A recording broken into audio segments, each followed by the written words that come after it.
Hello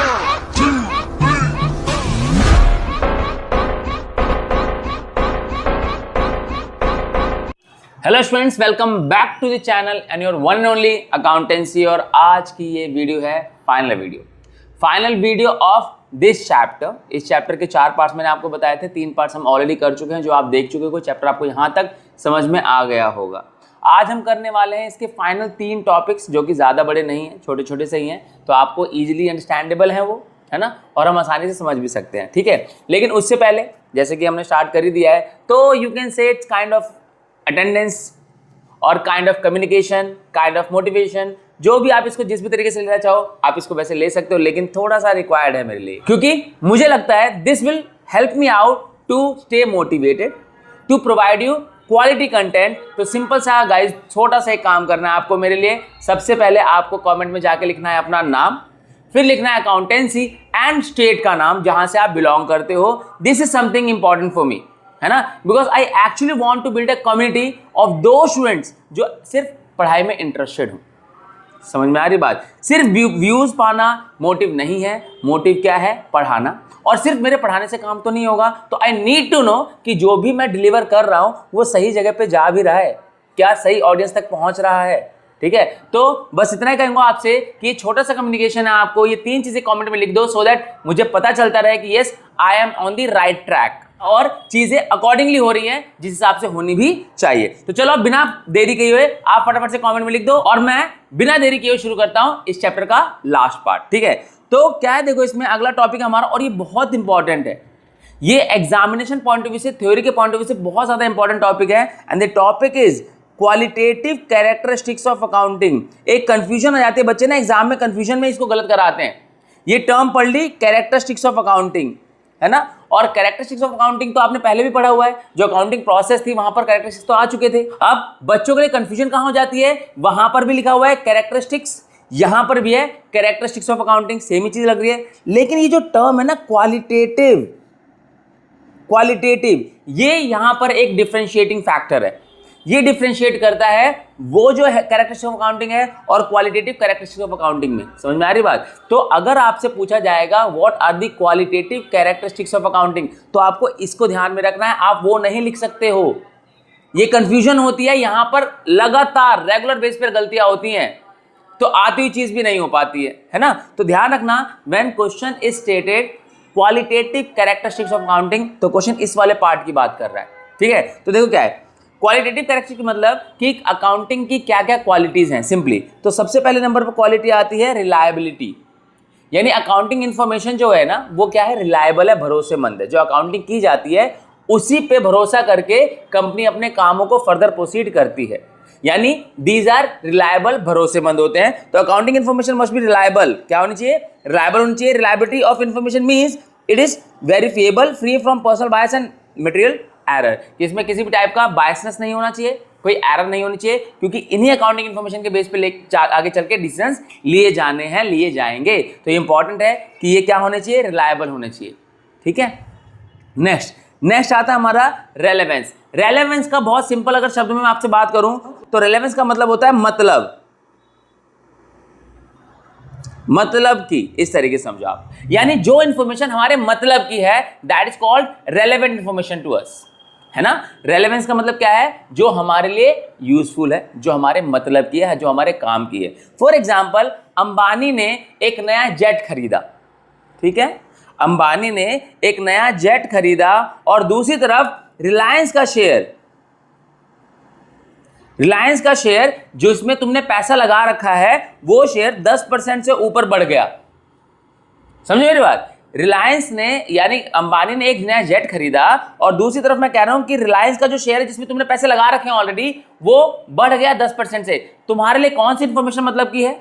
तुम्हारे लिए obviously मतलब की है ये 10% वाली, क्योंकि रिलायंस, अंबानी ने जेट खरीदा हो, मर्सिडीज खरीदी हो, रोल्स रॉयस खरीदी हो, हमारे किसी मतलब की है, मतलब की तो तब है ना जब हम खरीदेंगे अपने टाइम पर। अरे बात समझ में? लेकिन अभी हमारे मतलब की क्या है कि ये जो रिलायंस का शेयर जो बढ़ा है ना 10%, क्योंकि इसमें हमारे पैसे थे, ये हमारा मतलब क्या है। तो रेलेवेंस का मतलब होता है कि अकाउंटिंग इन्फॉर्मेशन जो होती है वो रेलेवेंट होती है, बिजनेस के लिए रेलेवेंट होती है, बिजनेस के लिए यूजफुल होती है, तभी उसको यूज करके अकाउंटिंग की जाती है। तो accounting information must be relevant, है ना, टू दी यूजर्स, यूजर्स के लिए रेलेवेंट होनी चाहिए, मतलब की होनी चाहिए, बेमतलब की नहीं होनी चाहिए, ठीक है। नेक्स्ट आता है हमारा अंडरस्टैंडेबिलिटी। जो अकाउंटिंग इंफॉर्मेशन है उसमें अंडरस्टैंडेबिलिटी होती है या होनी चाहिए। Accounting information are easily understandable, easily accessible. अब कोई ऐसा डेटा दे दिया जो तुम्हें समझ में नहीं आ रहा, तो अकाउंटिंग करो चाहे ना करो भैया, हमारे लिए तो काला अक्षर भैंस बराबर हो गया, है ना। काला अक्षर भैंस बराबर का मतलब होता है कि हमें क्या ही फर्क पड़ता है।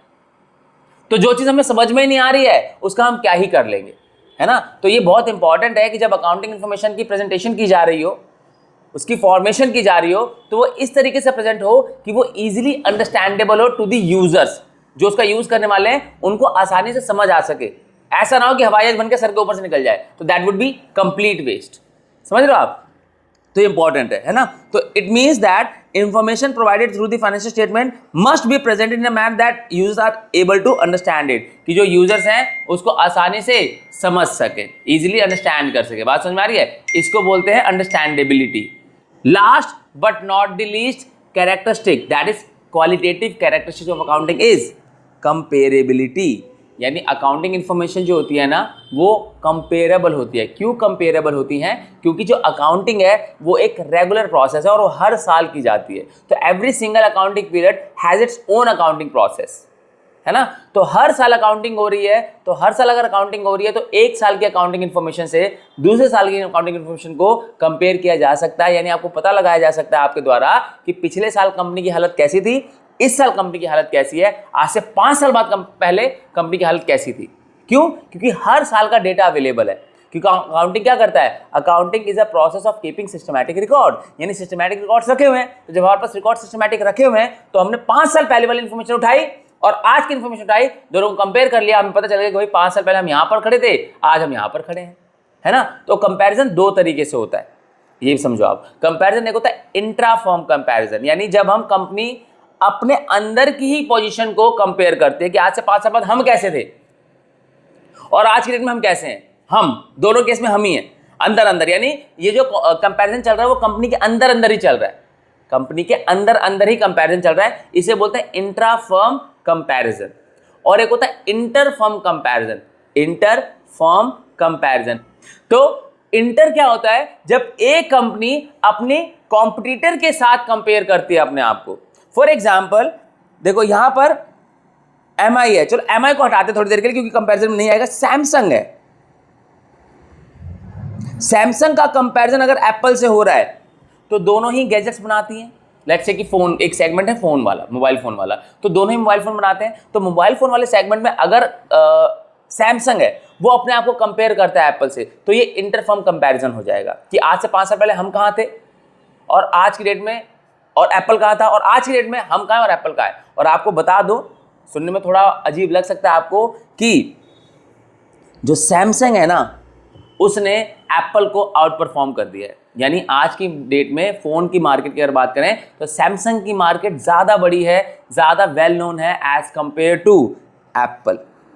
समझ में आ रही बात? तो इसको हम क्या बोलेंगे? इसको बोलेंगे इंटरफर्म कंपैरिजन, यानी एक कंपनी का दूसरी कंपनी के साथ कंपैरिजन करना। और इंट्रा का मतलब क्या होता है? कंपनी के अंदर अंदर। आप इंटर को ऐसे समझो ना, इंटरकास्ट मैरिज सुना है ना आपने? इंटरकास्ट मैरिज, अगर आपको लगता है कि ये इंटर और इंट्रा में कंफ्यूजन रहेगी तो इंटरकास्ट मैरिज तो सुना है ना, जब एक कास्ट की मैरिज दूसरी कास्ट के साथ होती है, एक कास्ट की दूसरी कास्ट के साथ होती है, तो वहां पे इंटर टर्म यूज होती है, INTER, इंटरफर्म, है ना। तो इंटर का मतलब क्या है? अलग अलग कंपनी। इंट्रा का मतलब है एक ही कंपनी का, ठीक है। तो इसके साथ खत्म होता है हमारा qualitative characteristics of accounting. Guys एक छोटी सी बात बता दो आपको कि हो सकता है कि फॉर द टाइमिंग आपको लग रहा हो कि यार ये चैप्टर की वीडियोस बड़ी बड़ी बड़ी बन रही है, लंबी लंबी बन रही है।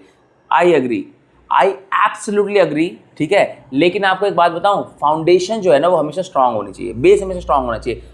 अभी अगर मैंने भगदड़ मचा दी ना तो आपको बेस ही समझ में नहीं आएगा, और अगर बेस समझ में नहीं आएगा तो आने वाले चैप्टर्स आपको बिल्कुल समझ में नहीं आएंगे।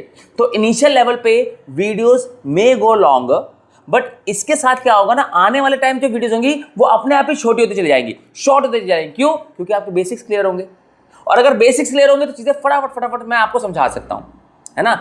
अभी के लिए फॉर द टाइम बिंग आप शॉर्टकट के लिए जाना भी मत, मैं आपको क्लियरली बता रहा हूं। शॉर्टकट के लिए जाओगे तो एक ट्रैप में फंस जाओगे बच्चों, और कुछ भी समझ में नहीं आएगा। अकाउंट्स इज नॉट समथिंग जो आपकी लाइफ में यूज नहीं होगी। अकाउंट्स इज अ सब्जेक्ट जो आपकी लाइफ का पार्ट होने वाला है अगर आप अकाउंटिंग के लाइन में ही आगे जाने वाले हो तो। For that reason your basics should be crystal clear. आपके बेसिक्स क्लियर होने चाहिए। तो अभी जल्दबाजी मचाने की कोई जरूरत नहीं है, क्योंकि अभी ऐसा कोई लोड है नहीं आपके ऊपर। अभी आप तसल्ली से टाइम ले सकते हो, इसलिए मैं आपको टाइम दे भी रहा हूं, इसलिए इतनी लंबी लंबी वीडियोस बन भी रही है। क्यों? क्योंकि बेसिक्स ना बिल्कुल क्लियर होने चाहिए। अदरवाइज इंट्रा और इंटर को समझाने का क्या मतलब बनता है मेरा? देखो अपने आप जाके, समझ रहे हो? तो अभी हम पॉइंट टू पॉइंट चीजों को क्लियर करके चल रहे हैं, और अगर हमने पॉइंट टू पॉइंट अभी क्लियर नहीं किया तो आने वाले जो चैप्टर्स होंगे ना वो हमें बड़ी दिक्कत दे देंगे। तो फॉर दैट रीजन ओनली अभी हम वीडियोस थोड़ी लेंथी कर रहे हैं, सो दैट एक एक पॉइंट, एक एक एस्पेक्ट क्लियर हो जाए, छूटे कुछ भी ना। एक बार बेस क्लियर हो जाए, एक बार फाउंडेशन क्लियर हो जाए, तो ऊपर कितनी भी इमारतें बनाओ, कितनी भी मंजिलें बनाओ, तो आगे वाले जो चैप्टर्स हैं वो मंजिलें हैं तुम्हारी, वो इजीली बनते चले जाएंगे, होते चले जाएंगे, समझ में आते चले जाएंगे जल्दी जल्दी।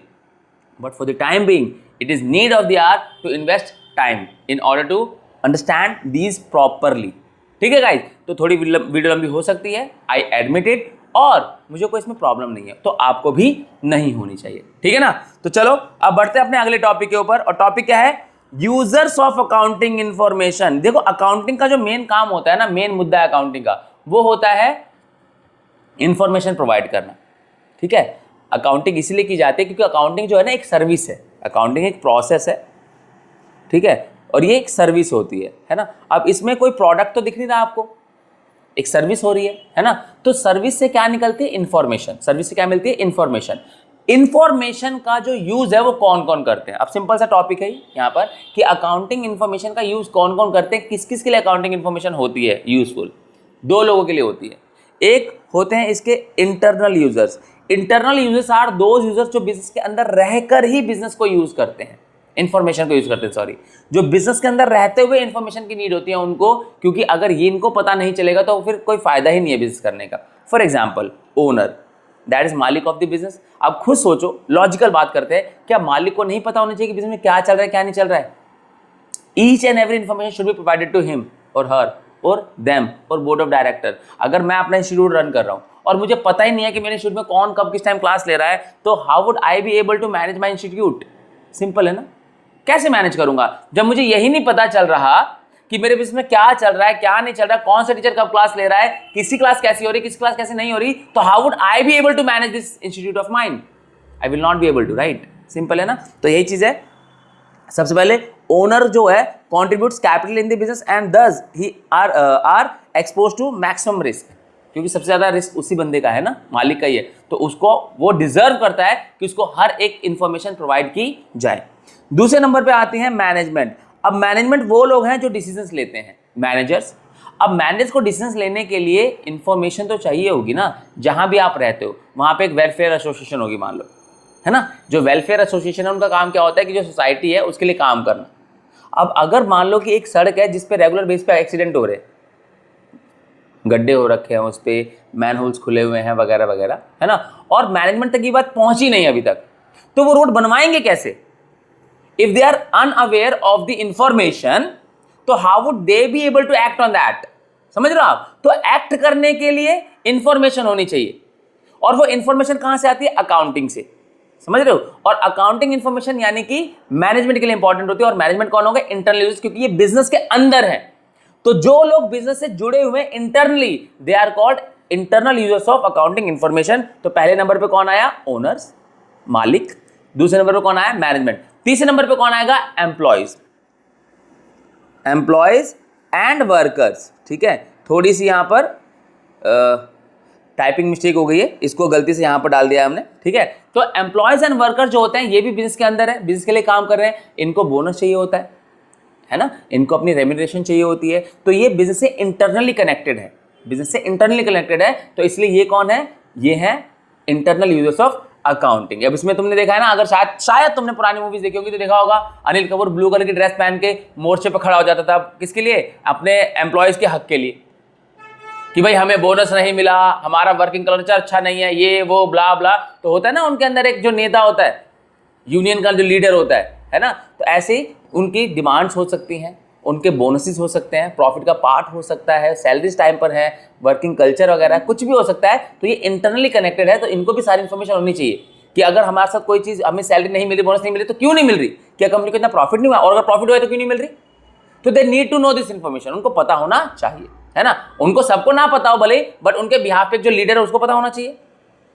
समझ में आ रही बात? तो इसको बोलते हैं internal users. Internal users of accounting information are those users जो बिजनेस में इंटरनली रहकर बिजनेस से रिलेट करते हैं, ठीक है। नेक्स्ट है हमारा एक्सटर्नल। अपने आप को नाम से जस्टिफाई करा एक्सटर्नल, यानी इनका बिजनेस के अंदर कोई हित नहीं होता। They are not internally connected to the business, externally connected है। For example banks and financial institution, इन्होंने मान लो कंपनी को लोन दिया हुआ है, तो इन्हें कंपनी से इंटरेस्ट चाहिए, पता होना चाहिए कि हाँ भाई हमारा ये जो लोन है लौटा पाएंगे नहीं लौटा पाएंगे, ठीक है। हम इनको लोन दे, आप सपोज लोन के लिए अप्लाई करने जा रहे हो एज ए कंपनी, तो उनको आपसे क्या चाहिए होगा, आपकी फाइनेंशियल स्टेटमेंट चाहिए होगी, अकाउंटिंग इन्फॉर्मेशन चाहिए होगी इसको, so that they can give you loan, ठीक है। और उनको एश्योरेंस होना चाहिए कि you will be able to pay them back, है ना। तो इसको बोलते हैं एक्सटर्नल यूजर्स, जो कि बिजनेस में जुड़े हुए नहीं है, बिजनेस से बाहर है। नेक्स्ट हमारा रिसर्चर्स, जो लोग रिसर्च कर रहे होते हैं, कि मान लो कि कंपनी के ऊपर रिसर्च कर रहे हैं, जो नए इंटर्नशिप वगैरह भी कर रहे होते हैं, कई बच्चे आपने देखा होगा, या रिसर्च कर रहे होते हैं कि कंपनी किस तरीके से काम करती है, तो वो जाते हैं कंपनी टू कंपनी और कंपनी से उनकी इंफॉर्मेशन लेते हैं, समझ लो, रिसर्च करने के लिए, सो that they can conclude something, या कोई प्रोजेक्ट है उनका जो उनको कंप्लीट करना है, या कोई रिसर्च कर रहे हैं कि भाई हाउ कंपनी बिहेवियर वर्क्स, या एम्प्लॉयज का जो थॉट प्रोसेस है वो किस तरीके से काम करता है, बिजनेस में थॉट प्रोसेस क्या होती है, वगैरह वगैरह, किसी भी पर्पस से वो रिसर्च कर रहे हो, तो researchers use their accounting information in their research work, अपनी रिसर्च वर्क में उसको यूज कर सकते हैं, ठीक है। नेक्स्ट हमारा क्या है, creditors. Creditors are those people जिन्होंने आपको पैसा दिया है, उनको आपसे अपना पैसा वापस चाहिए, तो ये बिजनेस के अंदर नहीं होते हैं, ये बिजनेस के बाहर होते हैं, क्योंकि आपने बाहर के किसी बंदे से लोन लिया है, वो अपना पैसा वापस मांगेगा, ठीक है। तो ये क्या है, एक्सटर्नल यूजर है। नेक्स्ट हमारा गवर्नमेंट को आपसे क्या चाहिए होता है, टैक्स चाहिए होता है। गवर्नमेंट को आपसे क्या चाहिए, टैक्स चाहिए होता है। तो गवर्नमेंट का टैक्स लौटाओगे ना आप, तो अगर नहीं लौटा रहे हो या कितना लौटा रहे हो, किस बेसिस पे लौटा रहे हो, तो आपको ITR भरनी पड़ती है ना। वो कंपनी की अकाउंटिंग इन्फॉर्मेशन ही होती है एक तरीके से, ठीक है। तो जो कंपनी है, कंपनी को अपनी फाइनेंशियल स्टेटमेंट प्रोवाइड करनी पड़ती है, सो दैट वो अपने टैक्स रिगार्डिंग जो भी इंफॉर्मेशन है वो गवर्नमेंट से डिस्कस कर सके, या गवर्नमेंट को कितना टैक्स पे कर रहे हैं, कितना पे नहीं कर रहे हैं, गवर्नमेंट को पता होना चाहिए। तो government basically are the users of accounting information for a company in order to give tax, in order to provide them subsidy, ये जो भी चीजें हो सकती हैं, क्योंकि गवर्नमेंट का और कंपनी का रिलेशन होता है कि कंपनी को गवर्नमेंट को टैक्स पे करना होता है, समझ रहे हो। तो इस तरीके से वो कनेक्टेड है एक्सटर्नल यूजर के फॉर्म में। नेक्स्ट हमारा investors, investor and potential investors. Investors वो लोग हैं जो कंपनी में पैसा लगाते हैं, इन्वेस्टर्स वो लोग हैं जो कंपनी में पैसा लगाते हैं। तो जो कंपनी में पैसा लगाते हैं, जैसे मान लो कि मैंने किसी कंपनी में पैसा लगा रखा है 1000 रुपये, अब मैं 1000 रुपये का मालिक तो हो गया, लेकिन क्या मुझे वो राइट्स मिलेंगे जो 50% या 60% वाले शेयर होल्डर को मिलेंगे? नहीं मिलेंगे, ऑब्वियसली नहीं मिलेंगे भाई। 1000 रुपये लगा के बैठा हूं मैं, और 1000 रुपये में चाह रहा हूं कि मेरे को मालिकाना हक मिल जाए, कि सारी मीटिंग्स में से पूछ के हूं, वोटिंग राइट्स मिल जाए मेरे को, ऐसा पॉसिबल है क्या? नहीं है। बट मैं इन्वेस्टर तो हूं ना, मेरा पैसा तो इन्वेस्टेड है उस कंपनी में, है ना। तो इन्वेस्टर्स हो सकते हैं, पोटेंशियल इन्वेस्टर्स हो सकते हैं, जो कंपनी में पैसा लगाते हैं या लगाना चाहते हैं। तो अगर मुझे कंपनी में पैसा लगाना है तो आई मस्ट नो कि बिजनेस की हालत कैसी है, प्रॉफिट कमा के देगी भी, क्या मेरा 1000 रुपये लगाना वहाँ वेस्ट तो नहीं हो जाएगा? तो मैं क्या हो गया, उसकी अकाउंटिंग इन्फॉर्मेशन का यूजर। मैं नेट पे जाऊँगा, सर्च करूँगा कंपनी के बारे में सब कुछ, तो बेसिकली मैं उस इन्फॉर्मेशन का क्या हो गया, यूजर हो गया। तो एक्सटर्नल यूजर में कौन कौन आ गए? सबसे पहले नंबर पे आपने क्या देखा, सबसे पहले नंबर पे आपका आता है बैंक एंड फाइनेंशियल इंस्टीट्यूशंस, सबसे पहले नंबर पे आता है आपका बैंक्स एंड फाइनेंशियल इंस्टीट्यूशंस, फिर आते हैं आपके रिसर्चर्स, फिर आते हैं आपके क्रेडिटर्स, फिर आते हैं आपकी गवर्नमेंट, फिर आते हैं investors and potential investors, and this is enough. तो दो टाइप के यूजर्स होते हैं, एक होते हैं इंटरनल यूजर्स जो बिजनेस के अंदर रहकर बिजनेस से रिलेट करते हैं, और एक्सटर्नल यूजर्स जो बिजनेस के बाहर रहकर बिजनेस से रिलेट करते हैं। ये दोनों, इन दोनों को अकाउंटिंग इन्फॉर्मेशन की नीड होती है, ठीक है। तो ये हमारा खत्म होता है टॉपिक। और last but not the least topic of this chapter is systems of accounting. Accounting करने के दो सिस्टम्स है बच्चों, मात्र दो। पहला सिंगल एंट्री सिस्टम, दूसरा डबल एंट्री सिस्टम। तो अपनी बुक को उठा के देखो, वहां लिखा होगा डबल एंट्री। तो डबल एंट्री का मतलब क्या होता है? Dual entry. कोई भी ट्रांजैक्शन जो होती है ना, उसके ड्यूअल इफेक्ट होते हैं, एक डेबिट एक क्रेडिट। मान लो कि मैंने एक दुकानदार से मैगी खरीदी, तो मेरा पैसा गया, लेकिन दुकानदार के पैसा आया भी तो दुकानदार के पास। मेरा पैसा गया है लेकिन उसके पास पैसा आया है। तो every transaction that takes place has to effect. मैंने अकाउंट से पैसा निकाला तो मेरे पास पैसा आ गया, लेकिन बैंक का पैसा गया भी तो है, समझ रहे हो, बैंक की लायबिलिटी भी तो कम हो गई, मेरे पास पैसा आ गया, मेरी एसेट हो गई, लेकिन मैंने अपने पैसे निकाला है तो बैंक के पास जो मेरा पैसा उधार था वो लायबिलिटी भी तो कम होगी बैंक की। तो हर ट्रांजेक्शन के कम से कम 2 इफेक्ट होते हैं, ठीक है। तो ये होती है डबल एंट्री। अब डबल एंट्री का मतलब है जब हम दोनों एस्पेक्ट को देखते हैं, लेकिन बात करनी है हमें यहां पर पहले सिंगल एंट्री सिस्टम की। तो सिंगल एंट्री सिस्टम क्या होता है? सिंगल एंट्री सिस्टम का मतलब होता है कि जब 2 ट्रांजैक्शंस में से हम एक ही एस्पेक्ट को रिकॉर्ड करते हैं, एक ट्रांजैक्शन में जो 2 एस्पेक्ट होते हैं उसमें सिर्फ एक ही एस्पेक्ट को देखते हैं, रिकॉर्ड करते हैं, कंसीडर करते हैं, इसे बोलते हैं सिंगल एंट्री सिस्टम, ठीक है। Single entry system is also called, जब इसके अंदर कोई बुक बनती है तो it is also called books of incomplete records. Books of incomplete records, नाम से जस्टिफाई हो रहा है, इनकम्प्लीट है, सिंगल एंट्री है, जहां पर डबल एंट्री होनी चाहिए थी वहां पर सिंगल एंट्री हो रही है। Only one aspect of the transaction is taken into consideration. Only one aspect of the transaction is taken into consideration. यानी एक एस्पेक्ट को देखा जाता है, बस मैंने मैगी खरीदी है, दूसरे वाले एस्पेक्ट को नहीं देख रहा कि उसके पास पैसा गया भी है दुकानदार के पास, मैं बस देख रहा हूं कि मेरा क्या हो रहा है, मेरा भला हो रहा है, मेरे पास पैसा आ रहा है, मेरा क्या हो रहा है। I am just looking at one aspect of the transaction, ठीक है। इसको बोलते हैं single entry system. A single entry system of accounting is a form of book keeping in which each of the company's financial transactions are recorded as a single entry log. Single entry, भैया हमारी company के ऊपर क्या फर्क पड़ रहा है बस वो रिकॉर्ड करो, बाकी किसी के ऊपर कुछ भी पड़ रहा है हमें उससे कोई मतलब नहीं है। This is what we call single entry system, ठीक है। तो दूसरा आता है हमारा double entry system. Double entry system क्या होता है स्टूडेंट्स? ये नाम से क्लियर है अपने आप को, डबल एंट्री, जहां पे दोनों साइड की एंट्री की जाती है, डेबिट वाला एस्पेक्ट भी देखा जाता है और क्रेडिट वाला एस्पेक्ट भी देखा जाता है। तो it is the form of recording where both the transactions are taken into consideration and also are recorded. इनको दोनों ट्रांजैक्शन एस्पेक्ट को देखा भी जाता है और रिकॉर्ड भी किया जाता है, ठीक है। सिंपल है, बिल्कुल भी कॉम्प्लिकेशन नहीं है। तो double entry system means a system of accounting in which recognizes and record both aspects, that is debit and credit of financial transaction। जबकि सिंगल एंट्री में सिर्फ उस एस्पेक्ट को देखा जाता है जो कंपनी के ऊपर इफेक्ट पड़ रहा है, सिर्फ कंपनी पे पड़ने वाले इफेक्ट को देखा जाता है, दूसरे इफेक्ट को नहीं देखा जाता। जबकि डबल एंट्री में दोनों एस्पेक्ट देखे जाते हैं, डेबिट वाले एस्पेक्ट को भी देखा जाता है और क्रेडिट वाले एस्पेक्ट को भी देखा जाता है। और इसी के साथ होता है आपका चैप्टर समाप्त, ठीक है। 4 पार्ट्स में 4 पार्ट्स हैं, थोड़े बड़े हो सकते हैं, मैंने आपको स्टार्टिंग में बता दिया है बीच में वीडियो के कि बड़े हो सकते हैं लेकिन वैल्यू है, वैल्यूएबल है, ठीक है। मतलब जो आप टाइम इन्वेस्ट करोगे ना वो आपका टाइम यूज हुआ बढ़िया से, ठीक है। क्योंकि आपको अभी बेस बनाना है तो कोई जल्दबाजी मत करो, टेक योर टाइम, कोई दिक्कत वाली बात नहीं, अभी कोई रश नहीं है, पढ़ो आराम से, वीडियो समझो। कोई दिक्कत परेशानी दुविधा हो कमेंट करके बता दो, उससे रिलेटेड जो भी आपके लिए सोल्यूशन निकाल सकते हैं निकालेंगे फॉर श्योर। बाकी बात आती है चैप्टर के नोट्स की, क्योंकि सिर्फ समझने से तो काम बनेगा नहीं, याद भी करना पड़ेगा। तो ये रहा हमारा इंस्टाग्राम हैंडल, इस पर जाके हमें DM कर देना, डायरेक्ट मैसेज कर देना, NOTES नोट्स। आपको एक लिंक मिल जाएगी, लिंक को क्लिक करते आप डायरेक्ट चले जाओगे ड्राइव पर इसके नोट्स बिल्कुल फ्री में अवेलेबल हैं और धासु नोट्स है, बिल्कुल जाके पढ़ो, परफॉर्म करो, इतना ही करना है आपको, इतना ही है काम आपका, ठीक है। तो बाकी ये चैप्टर हमारा खत्म होता है, मिलते हैं अगले चैप्टर की वीडियो के साथ। Till then take care of yourself, this is Pankaj Rai signing out.